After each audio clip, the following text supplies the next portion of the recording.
அன்பார்ந்த யூடியூபினர்களுக்கு ஜோதிடம் சார்ந்த இந்த ஒரு பதிவு ஏற்கனவே நிறைய பதிவுகள் பதிவிட்டிருக்கிறோம். பொதுவா ஒரு கிரகம் ஒரு தசா நடத்தும் பொழுது அந்த தசாவுக்கு 9 நவகிரகங்கள் செயல்படுகிறது. அப்ப உதாரணத்துக்கு சூரிய தசா நடக்கிறது என்றால் அந்த சூரிய தசாவுக்கு 9 நவகிரகம் புக்திகளாக செயல்படும். சூரியனையும் சேர்த்துதான் 9 நவகிரகமாக புக்திகளாக செயல்படும். அப்ப இந்த சூரியனுக்கு நட்பாக செயல்படக்கூடிய கிரகம்,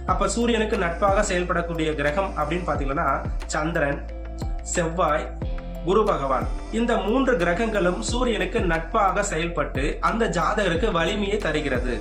அதாவது நல்ல ஒரு ஆற்றலை தந்து அந்த ஜாதகரை மேலோக்கி செல்லக்கூடிய ஒரு தன்மையை அந்த ஜாதகருக்கு கொடுக்கிறது. இதுவே அந்த சூரிய புக்தியில் பகை கிரகமாக செயல்படக்கூடிய சனி, ராகு, சுக்கிரன், இந்த 3 கிரகங்களும் பகையாக செயல்படும். அப்ப சூரிய தசையில் இந்த புக்திகள் நடக்கும் பொழுது தடை தாமதத்தை கொடுக்கும். அதாவது திருமணமாக இருந்தாலும் சரி, குடும்பத்தில் சுப நிகழ்ச்சிகளாக இருந்தாலும் சரி, பொதுவா எந்த ஒரு சுப காரியங்களும் அது தடைப்பட்டு போகும். தொழில் தடை கூட உருவாகும்.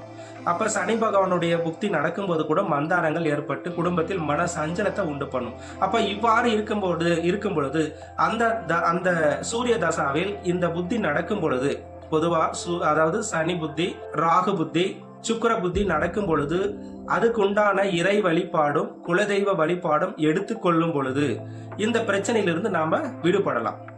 அப்ப நமக்கு பொதுவாகவே இந்த கிரகங்கள் நமக்கு பகையா இருக்கக்கூடிய கிரகங்கள் நமக்கு ஜாதகருக்கு நன்மையை செய்யாது. அதை கருத்தில் கொண்டு அந்த கிரக வழிபாடை நாம் எடுத்துக்கொள்வது நல்லது. இதுவே சமமாக செயல்படக்கூடிய கிரகமாக கருதப்படுவது புதனும் கேதும் நமக்கு சமமாக அதனுடைய செயல்பாடுகளை நமக்கு தரக்கூடிய ஒரு கிரகமாக இருக்கும்.